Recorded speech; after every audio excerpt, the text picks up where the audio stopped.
ఆంధ్రప్రదేశ్లో కూటమి ప్రభుత్వం అధికారంలోకి వచ్చి ఏడాది కాలం అవుతుంది. ఈ ఏడాది కాలంలో మీరు ఏం చేశారయ్యా అని ఎవరైనా అడిగితే మాది సుపరిపాలన సుపరిపాలన సుపరిపాలన ఈ మాట మనం వింటూ వస్తున్నాం. ఇది సుపరిపాలన కాదు, శుద్ధ దండగ పాలన. ఇది సుపరిపాలన కాదు, సూపర్ 6కి ఎగనామం పెట్టిన పాలన. జగన్మోహన్ రెడ్డి గారు ఈ రాష్ట్రంలో ఉన్న పేదవాళ్ళందరికీ కులం మతం పార్టీ చూడకుండా అన్ని సంక్షేమ పథకాలు తాను ముఖ్యమంత్రి అయిన మొదటి సంవత్సరం నుంచే 5 సంవత్సరాలు ఏ విధంగా ప్రతి ఇంటికి కూడా అందజేశారో మనం కళ్ళారా చూసాం. అంతకు మించి ఇస్తానన్న చంద్రబాబు నాయుడు కూటమి ప్రభుత్వం ఈ ఏడాది పాలనలో ఒక్కటంటే ఒక్కటైనా ఇవ్వటానికి ముందుకొచ్చారని నేను ప్రశ్నిస్తున్నా. ఈరోజు సుపరిపాలన అంటే ఏంటి? 1,60,000 కోట్లు అప్పు చేయడం సుపరిపాలన. ఫస్ట్ ఏడాదే 81,000 కోట్లు ప్రజలకి ఎగనామం పెట్టడం సుపరిపాలన. చెప్పిన సూపర్ 6లో ఒక్కటి కూడా అమలు చేయకపోవటం సుపరిపాలన. ఈ రాష్ట్రంలో ఆడవాళ్ళ మీద దేశంలో ఎక్కడా జరుగునటువంటి విధంగా అత్యాచారాలు, వాళ్ళని హత్య చేయటం, ముక్కలు ముక్కలు చేయటం, పొదల్లో వేసేయటం, పూడ్చిపెట్టడం, దీన్నే సుపరిపాలన అంటారా? 17 మెడికల్ కాలేజీలని అమ్మకానికి పెట్టడం సుపరిపాలన అంటారా? లేదా రాష్ట్రం మొత్తం డ్రగ్స్ గంజాయి డోర్ డెలివరీ చేయడాన్ని సుపరిపాలన అంటారా? లేదా సందు సందుకి గొంతుకి మందుబాబుల్ని తయారు చేయడాన్ని సుపరిపాలన అంటారా? లేదా విద్యుత్ ఛార్జీలని పెంచేయటం, నిత్యావసర వస్తువుల ధరలు పెంచేయటం, పెట్రోల్ డీజిల్ ధరలు పెంచేయడాన్ని సుపరిపాలన అంటారా? దేన్ని సుపరిపాలన అంటారో వాళ్ళు ఒక్కసారి చెప్పాలి. అసలు CBNలోనే అన్నీ ఉన్నాయి.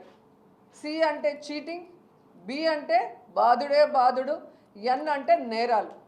చంద్రబాబు నాయుడు ముఖ్యమంత్రి అయిన మొదటి ఏడాదే ప్రజలకు ఇవ్వాల్సిన ఆయన ప్రామిస్ చేసినవి ఏవీ చేయకుండా 81,000 కోట్లని ఎగ్గొట్టి చీటింగ్ చేశాడు. ఆయన ముఖ్యమంత్రి అయిన మొదటి సంవత్సరంలోనే రిజిస్ట్రేషన్ ఛార్జీలు పెంచాడు, విద్యుత్ ఛార్జీలు పెంచాడు, పెట్రోల్ డీజిల్ ధరలు పెంచి బాధుడే బాధుడని ప్రజల్ని బాధ వదిలాడు.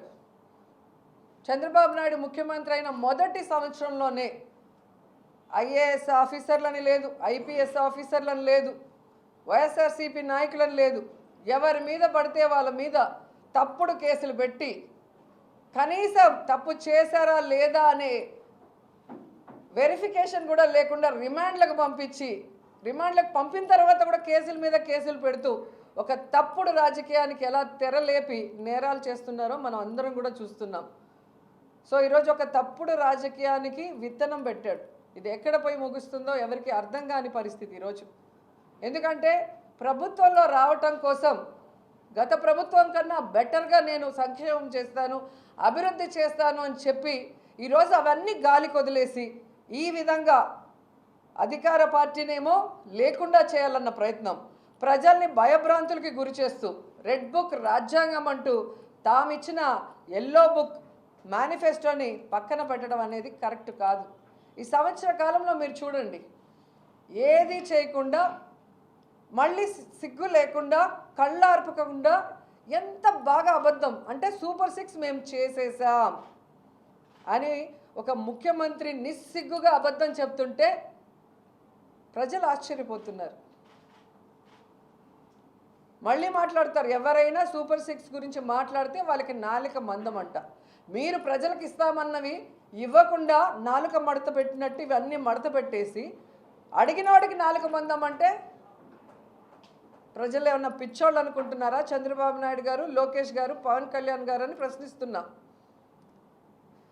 మొన్న వెన్నుపోటు దినంలో ప్రజలందరూ కూడా స్వచ్ఛందంగా ప్రతి నియోజకవర్గంలో కూడా బయటకు వచ్చి ఈ ప్రభుత్వం మీద ఎంత వ్యతిరేకత ఉందో చూపించగానే ఈ కూటమి ప్రభుత్వానికి కూసాలు కదిలే. నిన్న పొదలిలో జగనన్న ప్రోగ్రాంకి రైతులకి మద్దతుగా వెళ్తే అక్కడ వచ్చిన జన సముద్రం అని చెప్పచ్చు. కిలోమీటర్లు జనం పరిగెడుతూనే ఉన్నారు. ఇది డబ్బు ఇస్తే వచ్చేది కాదు, గుండెల్లో ప్రేమ అభిమానం ఉంటే వచ్చేది. ఆ జనాన్ని చూసి ఏం చేయాలో అర్థం కాక పిచ్చెక్కి అప్పటికప్పుడు అమ్మఒడిని అనౌన్స్ చేస్తారు. సంవత్సర కాలంలో అనౌన్స్ చేయండి. ఇదే లోకేష్ని నేను సూటిగా ప్రశ్నిస్తున్నాను. ఆ రోజు జగనన్న అమ్మఒడి ఇచ్చేటప్పుడు అమ్మకు వడి నాన్నకు బుడ్డి అని ఎగతాళి చేసావే, మరి ఈరోజు ఎలా వాటిని ఇవ్వగలుగుతున్నాం? అమ్మఒడి సృష్టికర్త జగన్మోహన్ రెడ్డి గారు. ఎన్ని సంవత్సరాలైనా చరిత్రలో జగనన్న నిలిచిపోతాడు అమ్మఒడికి. పేదవాడికి మంచి చదువును అందించే విధంగా వాళ్ళకి స్కూల్స్ రెనోవేట్ చేసి వాళ్ళకి బుక్స్, యూనిఫాము, పౌష్టికమైన ఆహారాన్ని ఇచ్చి వాళ్ళకు ఒక నాణ్యమైన చదువుని ఇస్తే జీవితంలో స్థిరపడతారనుకుంటే దాన్ని ఎంత ఎగతాళి చేశారు. ఈరోజు మీరు దాన్ని అమలు చేస్తున్నారంటే ఆ అమ్మఒడి పవర్ ఏంటో ఒకసారి తెలుసుకోండి. జగనన్న పిల్లలకి పరిశుభ్రంగా ఉండాలని మెయింటెనెన్స్కి ఒక సచివాలయ సెక్రటరీ ద్వారా ఒక 1000 రూపాయలు తీసుకుంటే ఎంత నానాయాగి చేసావు? జగన్ సైకో అన్నావు. మరి ఈరోజు నువ్వు ఒక్క బాత్రూమ్ కూడా కట్టలేదు ఏ స్కూల్లో కూడా. మరి దేనికి 2000 కట్ చేసావు? అప్పుడు నిన్నేమనాలి? సైతాన్ అనాలా, సైకో అనాలా, లేకపోతే ఏమనాలో నువ్వే కాస్త చెప్పు అని అడుగుతున్నాను. కనీసం 10వ తరగతి పేపర్స్ని దిద్దడం కూడా మీకు చేత కాకుండా పిల్లల భవిష్యత్తుని సర్వనాశనం చేసిన నీకు జగనన్న గురించి మాట్లాడే అర్హత ఉందా అని అడుగుతున్నాను లోకేష్ని. నిన్ను చూసి లోకేషా జోకేషా అని ఈరోజు అందరూ నవ్వుకుంటున్నారు. ఏం జరిగినా నిమ్మకు నీరెత్తినట్టు పవన్ కళ్యాణ్ గారు. ఎవడు ఏడసస్తే నాకేంటి, ఎవడు ఎక్కడ కొట్టుకుపోతే నాకేంటి, నేను ఎమ్మెల్యే అయిపోయా, డిప్యూటీ సీఎం అయిపోయా, నాకు పవర్ ఉంటే చాలు, నాకు హెలికాప్టర్ ఉంటే చాలు, నాకు ప్యాకేజ్ ఉంటే చాలు అన్నట్టు ఉన్నాడు. కానీ ఈరోజు పిల్లల జీవితాలు నాశనం చేస్తుంటే పేపర్ కరెక్షన్లో అన్ని తప్పులు దొర్లి పట్టించుకోడు. రాష్ట్రంలో ఇంతమంది ఆడపిల్లల్ని చంపేసి ముక్కలు ముక్కలు చేసేసి విసిరేస్తుంటే కూడా మాట్లాడు. రైతులకి ఎవ్వరికి కూడా గిట్టుబాటు ధర లేక ఈరోజు ఆత్మహత్యలు చేసుకునే పరిస్థితికి వస్తుంటే కూడా నోరెత్తి మాట్లాడు. ఇలాంటి వాళ్ళకి ఎందుకు ఓట్లు వేసామని ఈరోజు ఎవరన్నా వేసిన వాళ్ళు ఉంటే వాళ్ళు కూడా తలలు కొట్టుకుంటున్నారు. ఒక్కటే హెచ్చరిస్తున్నాం కూటమి ప్రభుత్వాన్ని, మా దగ్గర అధికారం ఉంది, మా దగ్గర పోలీస్ యంత్రాంగం ఉంది, మేము ఏమైనా చేయగలము అనుకుంటే మీ హనీమూన్ పీరియడ్ అయిపోయింది, సంవత్సర కాలం. మీరు ఏ విధంగా అయితే దొంగ కేసులు పెట్టి కొమ్మినేని గారు లాంటి వాళ్ళని పెట్టినప్పుడు సుప్రీంకోర్టు ఎలా చెంపదెబ్బ కొట్టిందో మీరు చూశారు. సో మీ బ్యాడ్ టైం స్టార్ట్ అయింది. ఇక మీదట మీరు దొంగ కేసులు పెట్టాలి, లేదా ప్రజలకు ఇచ్చిన హామీల్ని ఎగరగొట్టడానికి పోలీసుని ఉపయోగించి బెదిరించాలి అంటే ఎవరు బెదిరే పరిస్థితి లేదు. కౌంట్ డౌన్ స్టార్ట్ అయింది. ఇప్పటికైనా మీరు మీ పందా మార్చుకోండి. రెడ్ బుక్ రాజ్యాంగాన్ని పక్కన పెట్టండి. మీరు ఇచ్చిన ఎల్లో బుక్ మేనిఫెస్టోని అమలు చేయడానికి ప్రయత్నించండి. లేకపోతే వైఎస్ఆర్సీపీ ప్రజల పక్షాన నిలబడి ఎంత దూరమైన పోరాటానికి సిద్ధంగా ఉందని హెచ్చరిస్తున్నాం.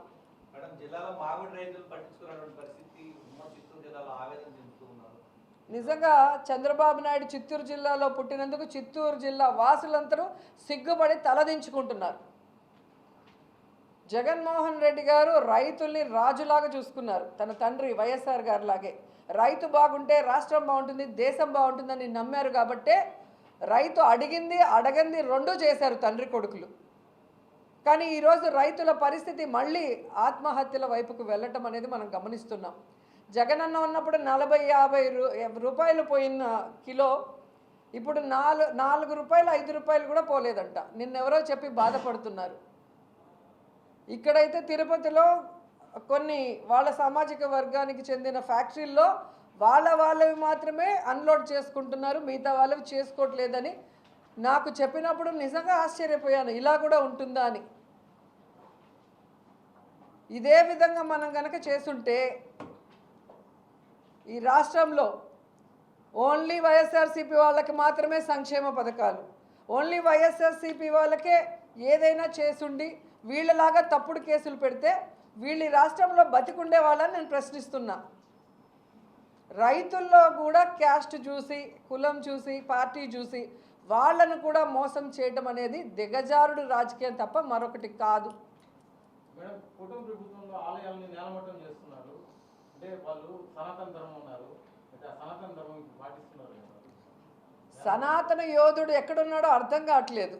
కుంభమేళాలో పోయి మునిగి తిరుపతిలో వచ్చి ఒక మీటింగ్ పెట్టి ఊగిపోయి మాట్లాడాడు. కానీ ఈరోజు తిరుపతిలో వారాహి అమ్మవారు చాలా పవర్ఫుల్. అంత ధైర్యం వాళ్ళకి ఎక్కడి నుంచి వచ్చిందో ఆ టెంపుల్ని నేలమట్టం చేయటం. ఆ తర్వాత దామినీడ్లో ప్రజలే తరిమి తరిమి కొట్టారు. సో ఇట్లా దేవాలయాలను సైతం నేలమట్టం చేసి ఆ ల్యాండ్స్ని కబ్జా చేయాలనుకునే దౌర్భాగ్య స్థితికి వీళ్ళు దిగజారుతున్నారు అంటే అసలు పరిపాలన గాడి తప్పిన మాట వాస్తవం కాదా అని అడుగుతున్నా. ఇక్కడ ఎవరికైనా చంద్రబాబు నాయుడు చూస్తే భయం ఉందా? పోలీసులను చూస్తే భయం ఉందా? ఏమీ లేదు. విచ్చలవిడిగా దోచుకోవటం, అవినీతి చేయడం, అక్రమ కేసులు పెట్టడం, అరాచకాలు సృష్టించడం, ఇది తప్ప ఈ రాష్ట్రంలో ఏమీ లేకుండా చేస్తున్నారు, సర్వనాశనం చేస్తున్నారు. అందుకే వైఎస్ఆర్ కాంగ్రెస్ పార్టీ ఈ రాష్ట్రాన్ని కాపాడటానికి సేవ్ ఏపీ, అలాగే ఆంధ్ర రాష్ట్ర ప్రజల్ని కాపాడుకోవటానికే ఈరోజు కంకణం కట్టుకొని రాష్ట్ర వ్యాప్తంగా మొన్న వెన్నుపోటు దినోత్సవాన్ని నిర్వహించాం. ఈ ప్రభుత్వం చేసిన ప్రజా వ్యతిరేక విధానాల్ని బయటకు తీసుకొచ్చాం. ప్రజలు స్వచ్ఛందంగా ఎలా బయటకు వచ్చారో మీరు చూశారు. రాబోయే కాలంలో ఈ కూటమి ప్రభుత్వం కూసాలు కదిలే విధంగా వాళ్ళ అవినీతిని ఎండగడుతూ ప్రజలకు ఇచ్చిన హామీలు నెరవేర్చే విధంగా వాళ్ళందరినీ కూడా మెడలు వంచుతాం.